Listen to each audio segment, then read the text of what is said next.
This is the Wacom One graphics tablet. I've used it for over a year now, and here are my thoughts. So, first things first, here's what came in the box. Right on top is the tablet itself. It has a nice red and black accent to it. Then the pen, pretty okay looking. Then we've got a micro USB cable, which is pretty long.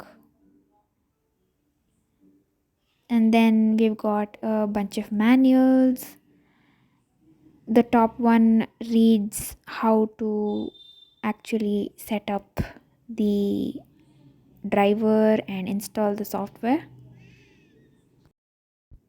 Now, under these manuals is a box under which there is a small packet of extra nibs and a ring to remove and insert the nibs.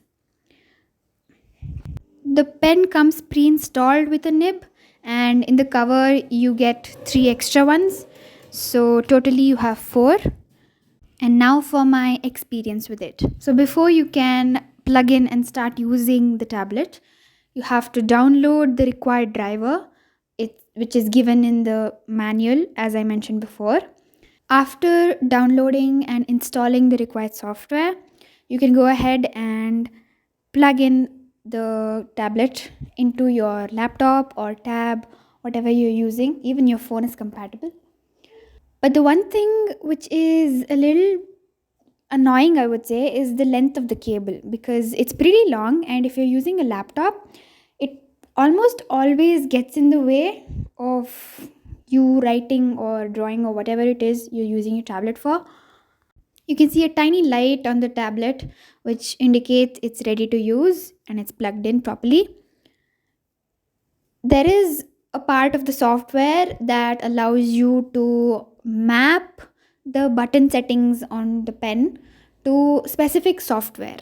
Like, for example, I have mapped it to an app named Krita, which is a digital art app.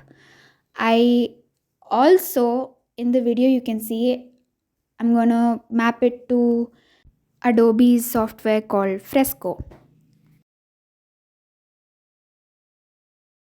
Okay, so what you all are seeing right now is me doing a sample artwork. It's not an artwork, it's just a calligraphy, lettering of the word hello with like a little bit of color in the background.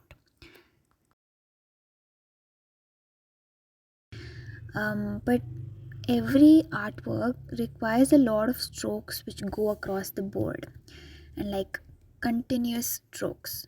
So what happens is, with this kind of pen with a non-flexible tip, it wears over time and it becomes like kind of sharp, which like in turn like scratches the board. You can't really see it on camera because it's like a little point, but yeah. So yeah, in the past 1 year and 8 months that I've used this tablet, I had to change the nib around 2 times. So I'm on the third nib right now. Yeah, third nib. Just in case you're wondering as to why she's going on about the nib so much, it's because you hold the pen at an angle every time you write or draw. It creates like this sharp point because of the wearing of the nib, and this scratches your board, which is not very scratch resistant. So yes, overall I would say this tablet is a good option for learning the process of digital art, or maybe just, for signatures and small stuff like that. That was it. Those were my thoughts. If you like this review, please give it a thumbs up, and if you're into tech stuff, then do subscribe to the channel. I upload tricks, tips, reviews, features, basically tech stuff.